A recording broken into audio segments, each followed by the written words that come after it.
Hola a todos. La siguiente ponencia nos la va a presentar Aldo Herrera. Él es egresado de la licenciatura en QFB y continuó sus estudios de posgrado enfocado en farmacia en la Universidad Autónoma de Nuevo León. Actualmente está inscrito en el programa de doctorado en Ingeniería y Física Biomédica y forma parte del Laboratorio de la Diversidad Biomolecular en el CIMBESTAD, Unidad Monterrey. Se interesa en el análisis in silicio de información biológica para su aplicación en campos de las ciencias de la vida. Adelante.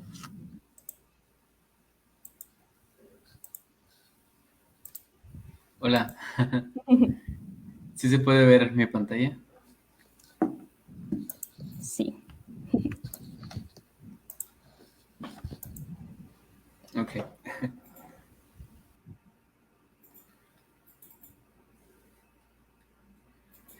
Hola, ¿qué tal? Muy buenos días todavía, ya en unos pocos minutos tardes. Les voy a presentar este trabajo, el cual es parte de mi proyecto de doctorado, el cual tiene por título Búsqueda de patrones moleculares para el diseño racional de fármacos como inhibidores de blancos farmacológicos del SARS-CoV-2. Mi nombre es Aldo Herrera Rodulfo. Este trabajo se realiza bajo la dirección del doctor Mauricio Carrillo Tripp, que sí quedaron de la sesión pasada. Él les estuvo platicando muchos aspectos de virología y que estuvo muy interesante su plática. Y en este momento, pues soy alumno del doctor y lo que estamos haciendo es parte de esta tesis y lo estamos haciendo bueno, en específico esta parte del proyecto que les voy a platicar se plantea para hacer una colaboración con la doctora Olga Kalenina. Y bueno, soy estudiante del CIMSTAP y parte del laboratorio de la diversidad biomolecular. Ahí va el pie.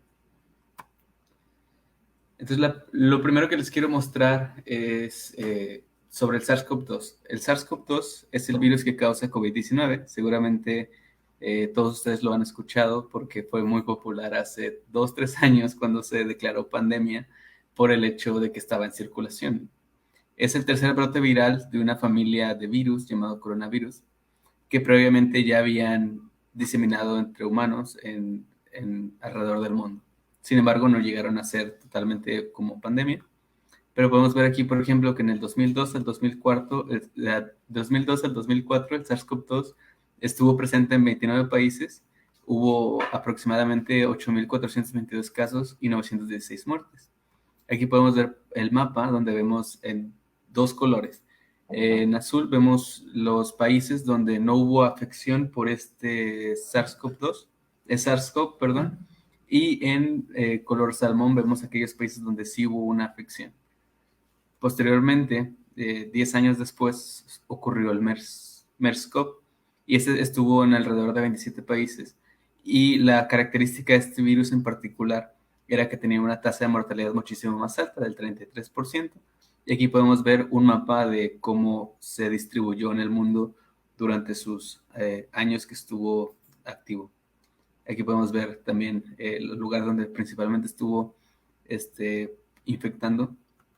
Y cuando vemos el SARS-CoV-2, que es el más reciente que observamos, que llegó a proporciones pandémicas, que básicamente estuvo alrededor de todo el mundo, podemos ver aquí el mapa, donde efectivamente llegó a todas partes del mundo, salvo algunas excepciones donde no se tienen datos. No es que no haya llegado tal cual, sino que no hay reportes de ello. Y tenemos que al 21 de abril, hace 6 días, la totalidad de casos eran 763 millones de casos y más de 6.9 millones de muertes. Podemos ver que los números son considerablemente muchísimo más altos que en los casos anteriores, pero la preocupación aquí es que justamente son miembros de esta misma familia viral los que observamos en este nuevo siglo, ¿no? Que siguen reapareciendo.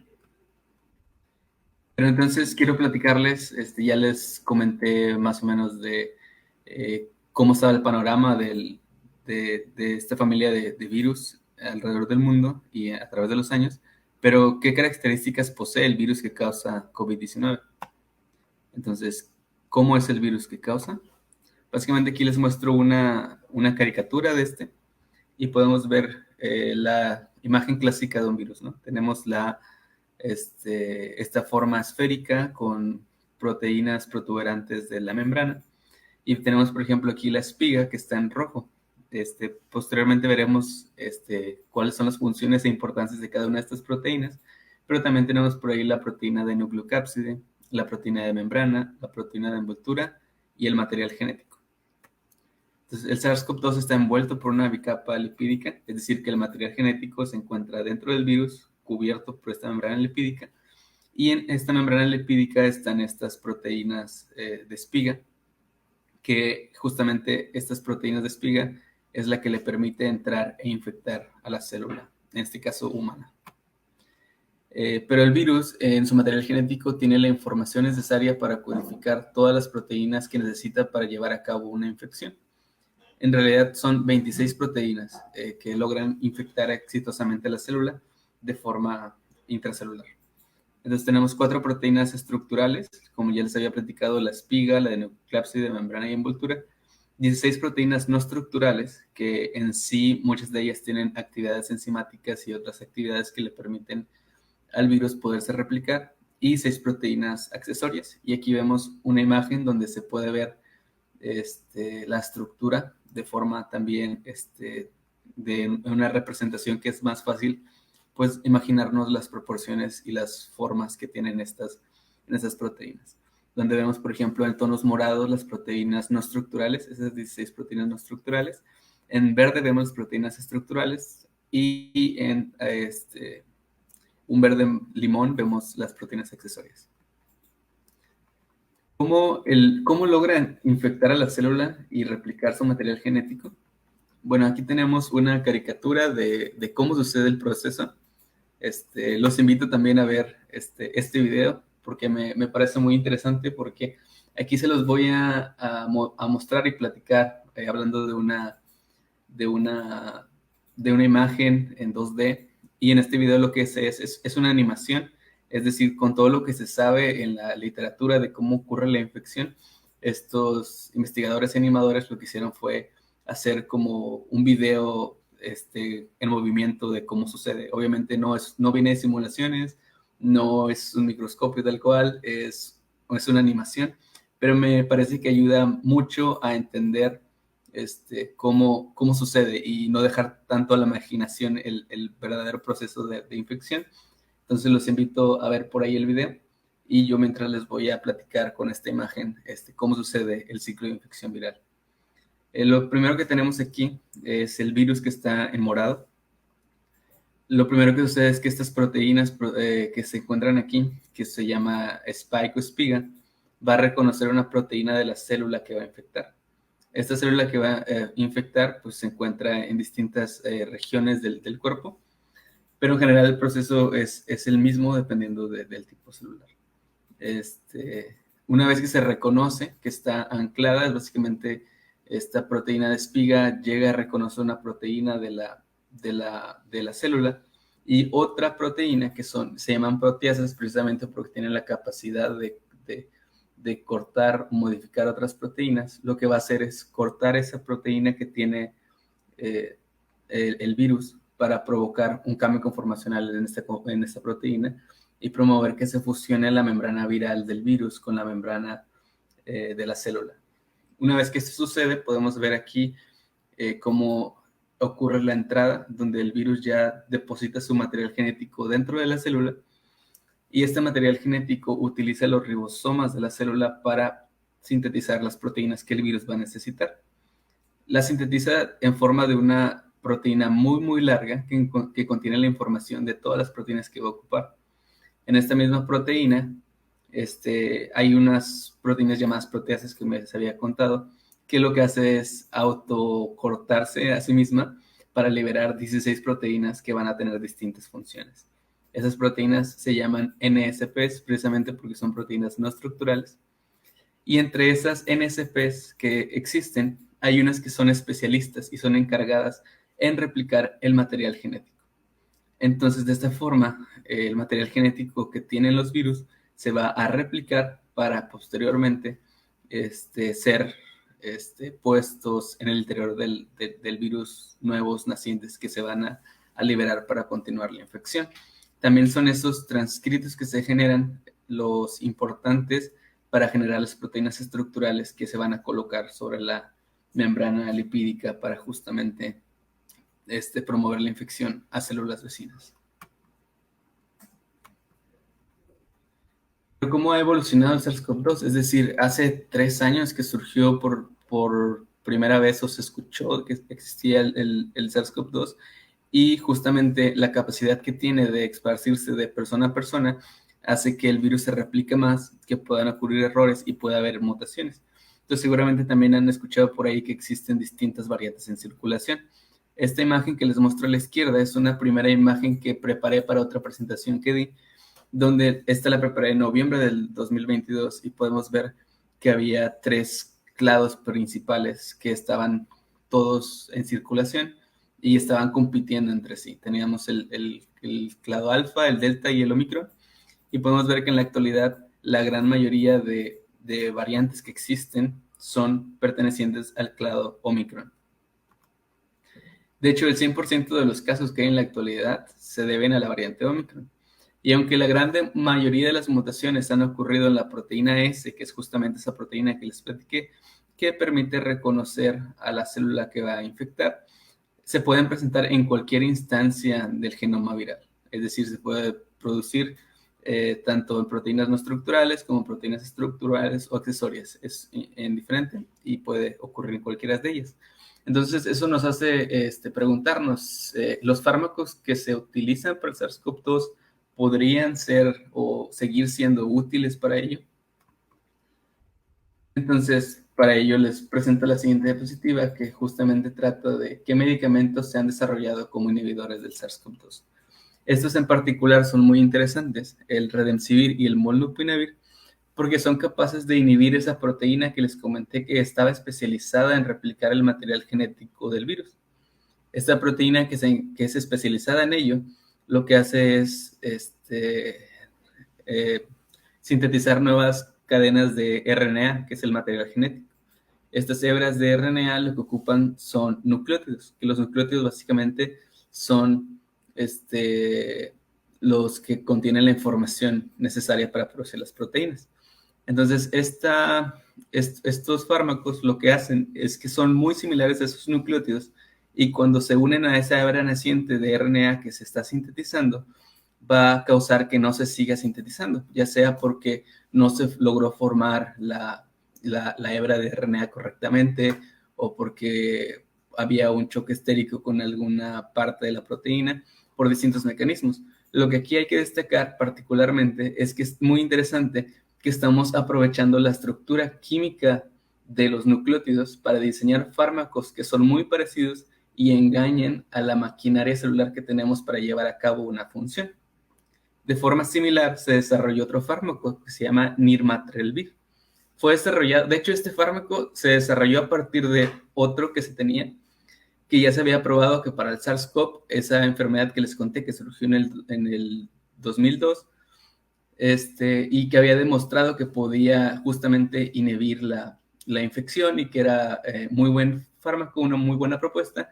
No se siguió a cabo con esa investigación porque justamente cesaron los casos de SARS-CoV-2, de SARS-CoV, perdón, y no se continuó mucho al respecto de este fármaco. Cuando llegó el problema de la pandemia, justamente lo que se buscaba era tener un medicamento rápido, ¿no? Para poder ayudar a combatir esos casos que se estaban teniendo pues un gran número de casos. Entonces aquí lo que se desarrolló fue, ok, tomamos la misma estructura química de ese inhibidor que ya había demostrado ser muy bueno y modificamos de forma que pueda inhibir a la misma proteína que se había estudiado que lo hacía.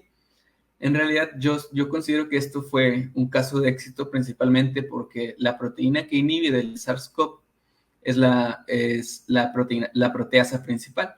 Y esta es muy, muy parecida con la proteasa principal del SARS-CoV-2. Presentan una homología estructural del 96%, lo que quiere decir que son proteínas que son muy similares entre sí y que si funcionó con una, podría ser un caso de éxito también con otra.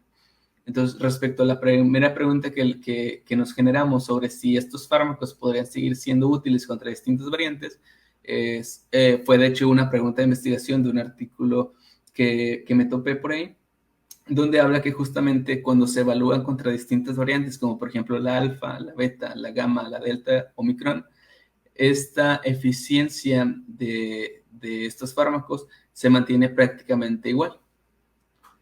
Y esto es una noticia buena al respecto, porque quiere decir que estos fármacos, independientemente de qué mutaciones y dónde tengan las mutaciones, siguen teniendo esa eficiencia.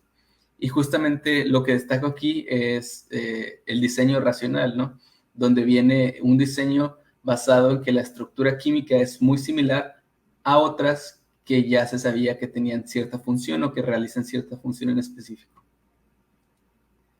Pero ya les estuve hablando de moléculas, de fármacos y de muchas cosas al respecto y por el estilo, y no les he definido qué es una molécula y qué es un fármaco. Entonces quiero tomarme unos minutos para poder dar más detalles al respecto. ¿Qué es una molécula? ¿Qué es un fármaco? Un fármaco es una molécula que en virtud de su estructura química puede interactuar con macromoléculas, en este caso de origen proteico, dando lugar a una acción y un efecto evidenciable. Aquí tenemos, por ejemplo, los casos anteriores que habíamos visto de este análogo de nucleótidos, en este caso molnupiravir, que lo que hace es unirse a esta proteína que replica el material genético llamada RDRP. Y en este otro caso, en este otro fármaco, que en este momento de esta imagen se le llamaba con este nombre, pero ya vimos que es el nirmatrelvir, que lo que hace es unirse a la proteasa principal para evitar que justamente esta proteasa corte la proteína súper larga que contiene toda la información de todas las proteínas no estructurales que les había contado en el ciclo de acción. Entonces lo que hace es prevenir que justamente haga la actividad. Entonces, en el caso del SARS-CoV-2, su virtud es evitar que las proteínas a las cuales se unen cumplan su función. Y aquí podemos ver el mismo esquema que les había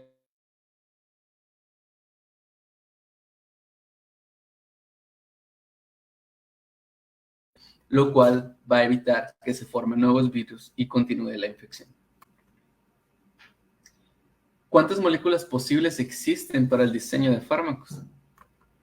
Bueno, existe un concepto denominado espacio químico, el cual se refiere al conjunto de todas las moléculas posibles que se pueden concebir dentro de la química. Lo que quiere decir esto es que hay distintas reglas en la química que te dicen cómo se pueden configurar las moléculas. Por ejemplo, los átomos de carbono suelen tener, los átomos de carbono tienen 4 enlaces, los átomos de oxígeno tienen tal número de enlaces y se pueden acomodar de cierta forma. Entonces, los fármacos son un grupo dentro de ese espacio químico que tienen estas funciones que definimos anteriormente, pero para encontrarlos es necesario implementar distintas estrategias, porque el espacio químico es muy amplio. Se estima que el número de moléculas que comprenden ese espacio es de 10 a la 60, lo cual, si lo vemos en números, se ve algo así, un 1 con 60 ceros. Y que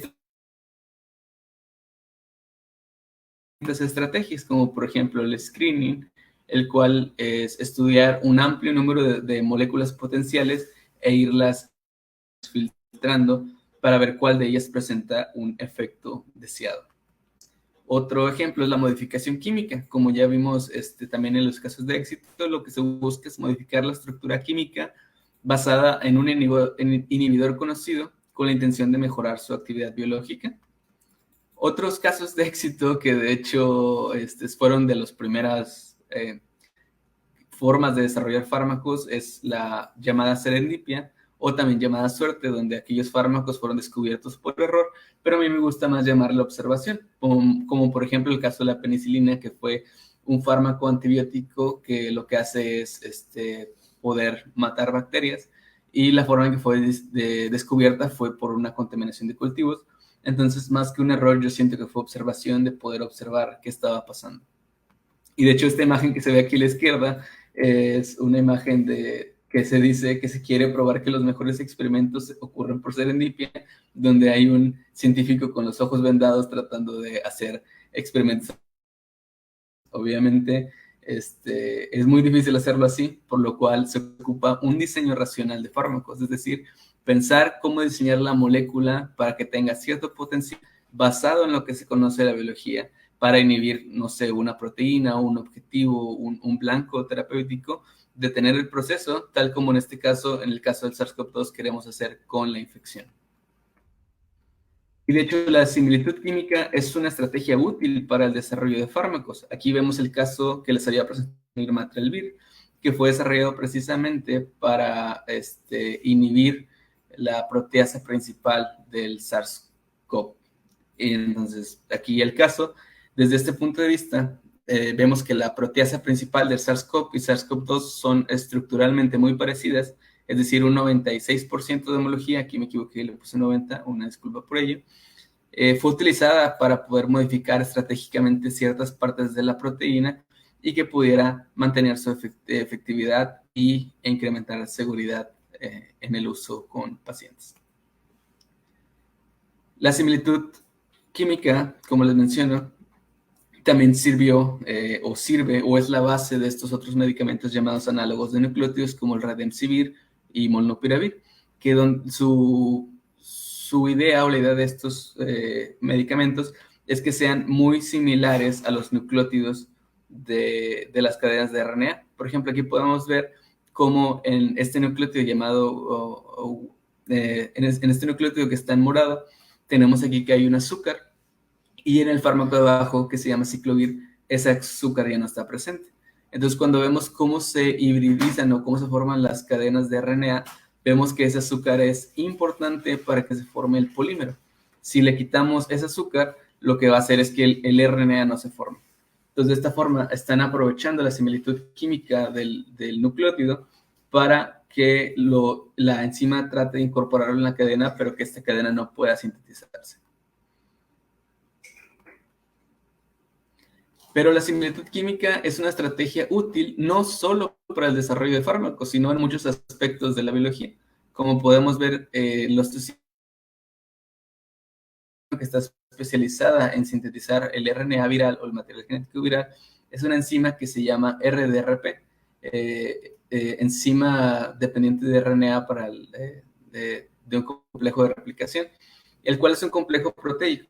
Les platicaba que esta herramienta, Readminer, lo que hace es convertir las posiciones atómicas de la proteína, convertirlas en un grafo y después encontrar qué partes de ese grafo son frecuentes entre todos los sets de proteínas. Entonces, por ejemplo, cuando observamos este resultado tiene 10 proteínas diferentes y ninguna de ellas incluye esta proteína del SARS-CoV-2. Y podemos ver que nos da este patrón en específico. Cuando lo observamos en el caso de la proteína del SARS-CoV-2, es decir, lo que yo hice fue ver este programa, me gustó la idea que tenía y lo repliqué en mi computadora y obtuve este resultado. Pero entonces yo tenía la pregunta, este set no incluye información del SARS-CoV-2, quiero ver si encuentra este mismo patrón en las proteínas del SARS-CoV-2. Y lo que me gustó y me sorprendió es que justamente este patrón sí se encuentra en la proteína del SARS-CoV-2, siendo que no aprendió de esta proteína en el set, sino que la proteína es tan similar y tan parecida a todas las RDRPs que existen de virus, que este patrón se pudo encontrar justamente en la proteína también del SARS-CoV-2.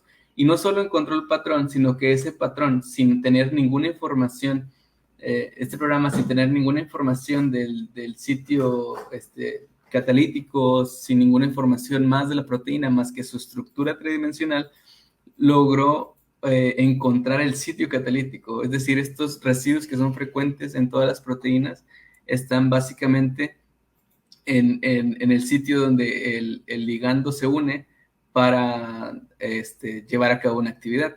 Entonces, aquí lo que me gustó mucho de este software es justamente que, basado en la estructura y las cosas que se conservan en esa estructura, pudimos justamente encontrar esto.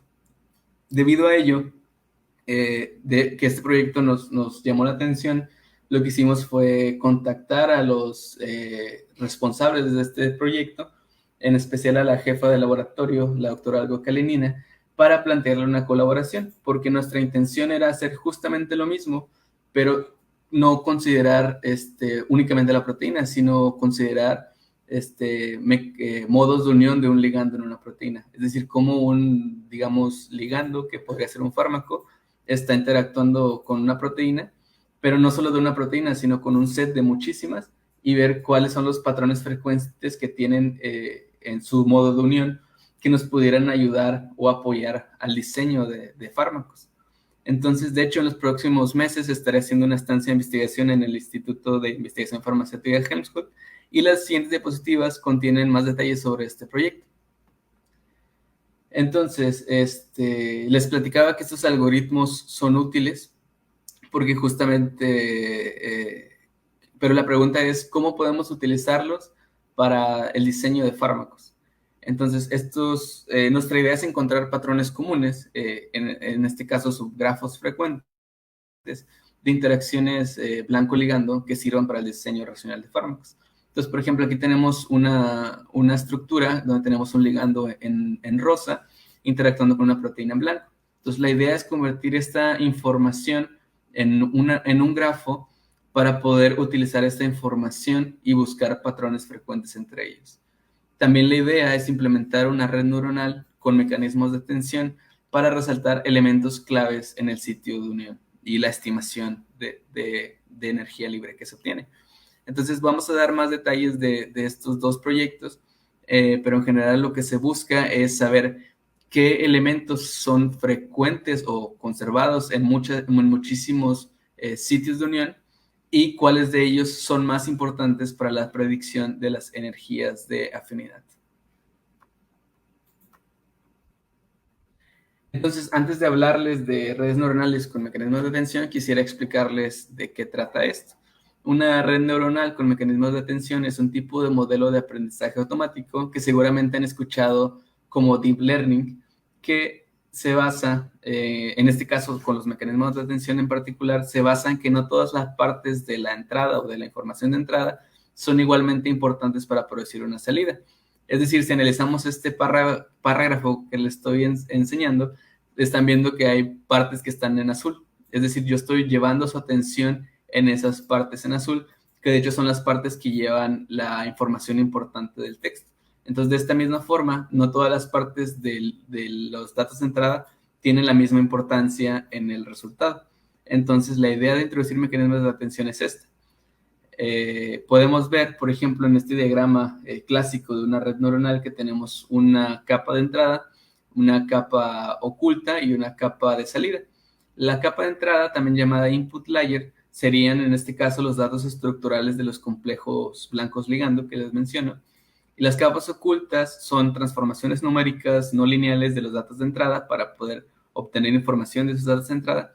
Y la capa final o la output layer son todas las salidas de las capas anteriores que pondera los resultados para decirte un resultado, para darte una predicción.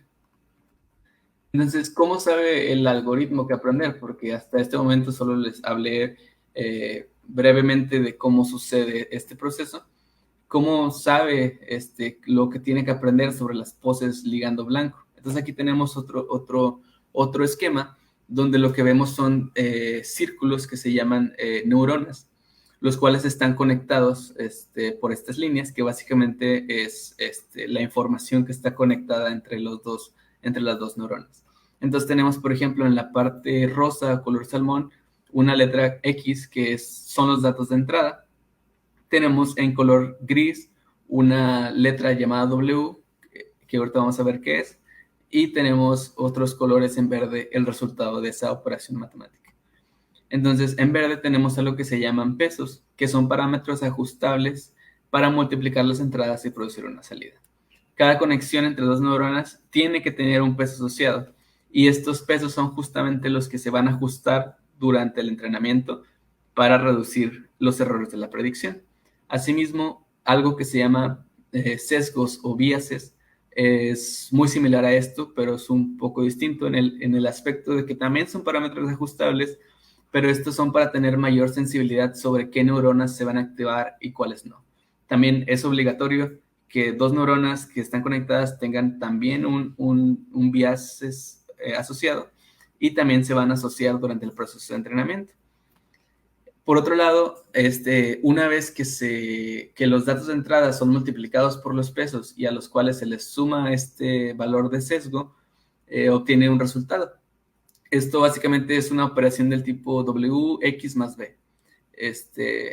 Que básicamente si únicamente hacemos eso, lo que vamos a hacer es solamente escalar los datos y tener los mismos datos, pero con valores más altos. Entonces, para ello ocupamos una función de activación que lo que hace es transformar de forma no lineal a otro valor.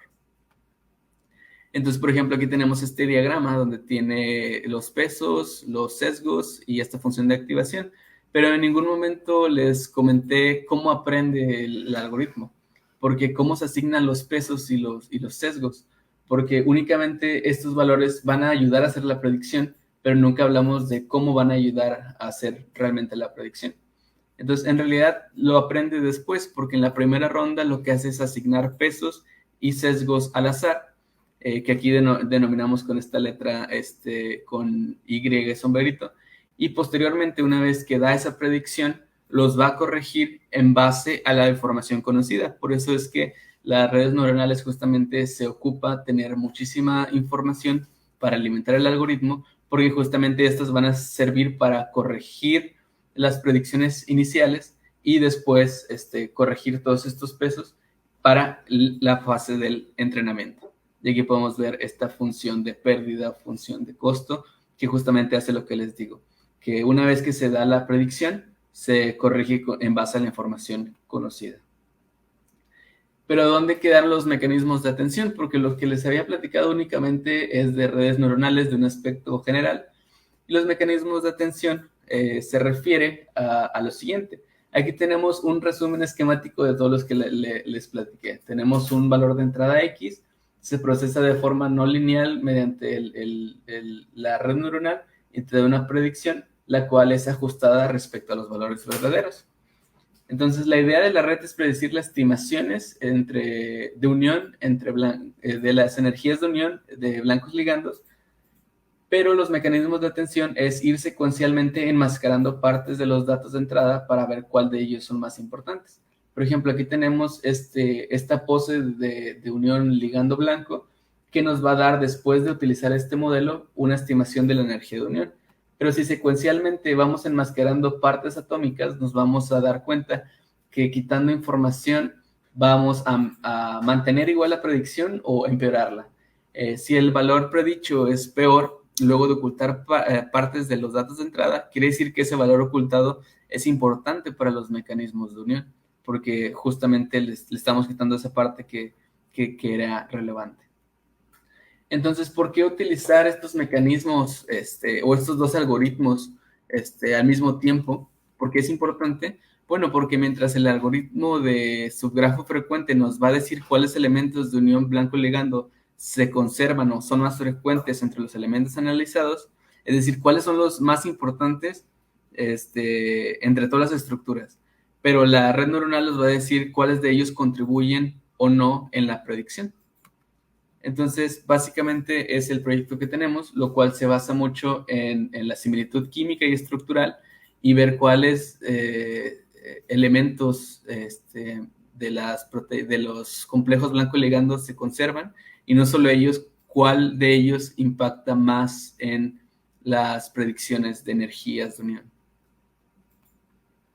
Agradezco por último a muchas personas involucradas, como por ejemplo el CONACYT, al CIMSTAP Unidad Monterrey, que es donde estoy haciendo mis estudios y donde vengo presencialmente. Y pues aquí hay muchas personas también y que han sido parte de este proceso académico. También el grupo de laboratorio, que también tiene personas muy, muy importantes y muy buenos investigadores. Dos de ellos aquí en esta misma habitación, viéndome, dándome apoyos, y mi asesor que ya conocieron en la sesión pasada. También el grupo de Drug Bioinformatics, que es donde estaré visitándolo los próximos meses para realizar este proyecto bajo la colaboración con la doctora Olga Kalenina. Y a esas dos instituciones que son los que me van a apoyar para poder llevar a cabo esta estancia de investigación, que es el Centro de Investigación para Investigación Farmacéutica, IPS, y esta apoyo Helmholtz para la información y ciencia de datos. Y por último, me queda agradecerles a ustedes y a este encuentro y los organizadores de esta sesión. Y si tienen chance, tiempo libre, pueden observarme en mi cuenta de TikTok, Aliciencia. Y sería todo. Muchísimas gracias. Sally Picardo, ¿cuál es el reto más grande de trabajar en la investigación? No lo sé muy bien, porque hay muchísimos retos. El primero es querer hacerlo, el momento donde te enfrentas a qué voy a tomar de decisión al respecto de qué proyecto voy a hacer. Porque en algún momento lo más importante, como dijo el doctor en la clase, en la sesión pasada, es la motivación. Entonces, si no estás muy motivado o no te interesa tanto, quizás no es porque no quieras hacer investigación, quizás solamente no es el proyecto donde te sientes más cómodo. Entonces, creo que el reto más grande de la investigación es saber dónde quieres estar y esforzarte por estar donde debes. Aquí hay otra pregunta. Sandy Pérez, ¿qué es lo más difícil que te ha pasado siendo científico o investigador? En general, hay hay dificultades en varios aspectos. La mayoría de las veces quedan de lado cuando tienes un proyecto que te emociona y te apasiona y que puedes ver como esos resultados óptimos y que te hacen seguir queriendo trabajar en ello. Pero creo que en especial lo más difícil de ser científico es que muchas veces lo que sucede es que te frustra que no estás teniendo los resultados que esperas o que tú ves como que se te está pasando el tiempo y aún no llegas a la parte donde deseabas estar. Pero muchas veces esas cosas se solucionan simplemente viviendo el momento, analizando las cosas que tienes y diciendo, tengo estos resultados porque planteé un buen método científico, una buena planeación para obtenerlas. Y al final de cuentas, si tienes esa buena planeación, cualquier resultado termina siendo interesante e importante. Entonces creo que lo más difícil es eso, lidiar con la frustración de que algo no va encaminado como tú esperabas que se encaminara, siendo que no tiene por qué ser así lo que tú esperas y lo que estás obteniendo. Desper Gómez dice, ¿qué le inspiró dedicarse a la investigación? Creo que esa pregunta me la he hecho mucho a mí mismo, porque tengo como un recuerdo muy rápido, muy espontáneo, donde cuando menos lo esperaba ya estaba inscrito en el programa de maestría. Entonces, haciéndome esa pregunta a mí mismo, ya como, ¿qué fue lo que me inspiró? Siento que la línea de investigación tal cual es muy interesante, pero lo que me inspiró tal cual fue el hecho de la curiosidad, pero no la curiosidad así como, quiero saber de todo. Fue más la curiosidad de empezar algo y terminar algo, y cómo es el proceso de hacerlo. Lo que disfruto yo es el proceso. Por ejemplo, recuerdo que cuando era pequeño lo que me gustaba era como escarbar en la tierra y encontrar cosas. Me gustaba lo que encontraba, pero lo que más me emocionaba era el proceso de estarla buscando. Entonces creo que lo que me inspiró a la investigación es el proceso de encontrar algo muy interesante. Yo tengo una pregunta en cuanto a la presentación. Okay. ¿Cuál fue el reto más grande de estudiar el SARS-CoV-2? Ok, una de las cosas creo que más retadoras es el hecho de que era un tema caliente, o sea, un tema que estaba, todos estábamos de cierta forma, directa o indirectamente, involucrándonos en todo ello, porque era algo en lo que todos estábamos en un problema, todos nos estábamos infectando, todos teníamos esa preocupación y todos los científicos queríamos desde ese punto de vista tratar de apoyar como pudiéramos. A mí me tocó la pandemia cuando terminé la maestría y cuando empecé el doctorado justo estaba empezando. Entonces, justamente lo que me inspiró a querer trabajar con el SARS-CoV-2 era la problemática mundial que teníamos. Entonces, creo que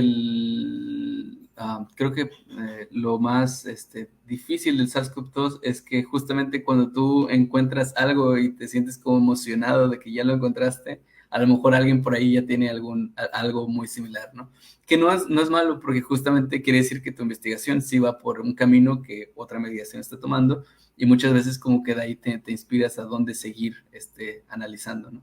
Dónde seguir viendo ese tipo de cosas y cómo buscar dar algo a la comunidad que aún no se sepa. Perfecto. Y al ser un tema tan reciente, ¿no se vuelve más complicado el realizar una investigación sobre eso? No, porque justamente al ser reciente hay muchas cosas que no se saben. Por ejemplo, todas estas estructuras químicas que te presenté les presenté en algún momento del inicio, que eran esas proteínas al inicio de la pandemia no se conocían. Entonces, lo que se hizo fue un trabajo muy grande de los investigadores que se dedicaban a cristalizar proteínas para obtenerlas. Una vez que ya se obtienen esas proteínas, abre camino a muchos experimentos in silico, que son experimentos computacionales, porque ya teniendo esa materia prima de las proteínas en realidad del virus, ya es fácil estudiar esas proteínas que hasta ese momento no se conocían. Se conocían algunas de las otras proteínas de los otros coronavirus, que uno podría pensar que son muy similares, pero no necesariamente igual. Entonces, yo considero que al ser algo nuevo y algo más interesante, hay como que más cosas de qué estudiar y que ir viendo. Muchísimas gracias. Por acá también tenemos otra pregunta de Xcaret Lojer. Dice, las variantes del SARS-CoV-2 surgen precisamente por las mutaciones de las proteínas de la cápside. ¿Las vacunas seguirán funcionando si este virus siguiera mutando? ¿O cómo es que se creó la vacuna y fue tan efectiva? Ok, gracias por la pregunta. En general, las variantes del SARS-CoV-2 sí son debido a distintas mutaciones. El SARS-CoV-2 no tiene cápside en sí, es una membrana lipídica que cubre o encierra el material genético. Pero fuera de esa precisión, las mutaciones pueden ocurrir en cualquiera de las proteínas que el virus utiliza para infectar la célula. Entonces, sabiendo esto, justamente fue en esa proteína S, que es la que se encarga de entrar a la célula, donde ocurren la gran mayoría de mutaciones. Justamente por eso es válida tu pregunta de la preocupación, porque esa proteína es justamente donde los anticuerpos que se generan con la vacuna se unen. Y sí, justamente la preocupación de la efectividad y estos aspectos sí entraron en muchas discusiones de artículos científicos que hablaba sobre estas mutaciones que surgen. Entonces la efectividad sí se va reduciendo conforme hay más mutaciones, pero creo que en este punto de la pandemia esas mutaciones siguen ocurriendo, pero ya se sigue también trabajando en seguir optimizando las vacunas que existen para tratarlo. Entonces, en general sí se reduce la efectividad. Y por eso justamente es que nuestra investigación trata de darle otra vuelta o otro punto de vista, porque nosotros lo que estamos buscando es tratar de inhibir otras proteínas que tienen importancia en el ciclo viral y que son muy, muy conservadas o que tienen cosas muy conservadas y frecuentes que si inhibes, es muy difícil que se ocurra como esta adaptación, porque son elementos o regiones que si se las quitas a la proteína deja de funcionar. Entonces, de esta forma es como que tratamos de justamente contrarrestar estos efectos negativos de que con las mutaciones se va reduciendo la efectividad. Pero bueno, también es parte de las cosas de la ciencia que está interesante, ¿no? Como que siempre vamos tratando de resolver las cosas para que haya un resultado que sea útil. Perfecto, muchas gracias. Por acá tenemos otra pregunta. De Erika Barbosa dice, excelente ponencia. ¿Ha pensado en algún próximo proyecto? Sí, en general, me gustan tener como distintas cosas en que trabajar, como les mencioné antes, lo que me gusta es como el proceso entonces me gusta como tener distintos proyectos en que trabajar. En este momento estoy prácticamente enfocado en este proyecto porque es algo que estoy a punto de comenzar. Como les mencionaba, voy a hacer esta estancia aquí en este Instituto de Investigación Farmacéutica. Entonces, aunque siempre tengo como ciertas cosas en mente que me gusta como ir explorando, sí me estoy enfocando más que nada en este proyecto. Ya, pues no sé, no sé qué más contestar al respecto, porque en general no es como que no tenga más proyectos, pero ahorita casi mi concentración total va en este proyecto que les presenté. Muchísimas gracias. Y tenemos un comentario de Xcaret también. Dice, muchas gracias por resolver mi duda. Muy interesante plática. Sí, a mí también me gusta mucho estar aquí respondiendo preguntas porque siento que lo bonito de la ciencia es como poderlo platicar, porque si haces un proyecto, lo publicas y todo, pero no tienes el chance de compartir lo que te gusta y te apasiona, pues no sé, se siente como algo vacío, ¿no? Entonces, por mí yo estoy abierto en seguir respondiendo preguntas que se tengan y que surjan. Muchísimas gracias. Vamos a dar otros minutitos para ver si hay alguna otra pregunta. Y por el momento, ¿cuáles han sido las partes de tu investigación que más te han emocionado? Ok, hubo una parte en específico que era cuando nosotros estábamos como esperando un resultado de cierta forma. Y, por ejemplo, en el caso de las variantes de SARS-CoV-2, también parte de mi tesis, lo que hicimos fue crear mutaciones y ver cómo se comportaban. Entonces, estas mutaciones, lo que tú esperas es tener distintas variantes y que las mutaciones hagan algo diferente en cada una de ellas, ¿no? De que esta mutación va a causar esto, esta mutación va a causar tal cosa. Lo que observamos justamente fue lo contrario. A pesar de que todas tenían distintas mutaciones, había cierto comportamiento en la proteína que era exactamente igual. Lo que quiere decir que ese comportamiento es importante para cierta función, porque no cambia independientemente de qué mutaciones tiene. Y probablemente, si tiene una mutación que evite que ese comportamiento surja, probablemente ese virus no sobreviva.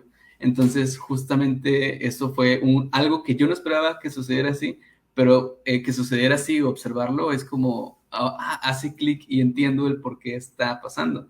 Porque justamente después, observando la literatura y todo lo más que se está observando, justamente ese cambio es un mecanismo que tiene el virus para poder activar la proteína, que ocurra un cambio conformacional y que ocurra la infección. Entonces, me gustó mucho ese proyecto. También, si después me invitan otra vez por acá, les puedo platicar más de ese proyecto. También lo platiqué en otra conferencia, creo que en diciembre, platiqué más detalles sobre ese otro proyecto de variantes del SARS-CoV-2. Perfecto, muchísimas gracias. Suena muy, muy interesante. Igual si puedes, compartirnos tus redes, dónde te podemos, seguir. Sí, no soy muy activo así en redes como Facebook, Instagram y todo, pero recientemente inicié como un proyecto personal de divulgar ciencia y tengo una cuenta en TikTok que es Aleciencia, donde a veces subo videos tratando de explicar cosas que me sorprendieron o que me gusta platicar, no sé cómo les digo, de que me gusta como tener esta comunicación. Y en específico, de hecho, estoy subiendo una serie de videos que trata el video que les mostré de una animación de cómo el virus infecta la célula, me parecía un muy buen video, pero duraba 6 minutos y como que no quería aburrir toda la presentación con ello, entonces utilicé ese material para ir narrándolo en esta cuenta de TikTok que se llama Ciencia, donde también, si quieren saber más de ello, pueden visitarme por ahí. Perfecto, muchísimas gracias. En un momento más te comparto en el chat de la transmisión. Okay. Igual me parece que ya no hay más preguntas, así que sería todo de nuestra parte. ¿Algo más Much que quieras comentar? Nada más agradecerles de nuevo a ti por manejar la sesión, a otros organizadores que también estuvieron ahí apoyando, a los espectadores, a algunos de mis amigos estuvieron comentando ahí en Facebook, también a ellos, muchas Sí. gracias. Y a mis asesores y a mis compañeros, a todo el mundo le agradezco. Perfecto. Pues muchísimas gracias, Aldo, por esta gran ponencia de nuevo y por tu tiempo. Fue una Ujú. muy, muy buena ponencia.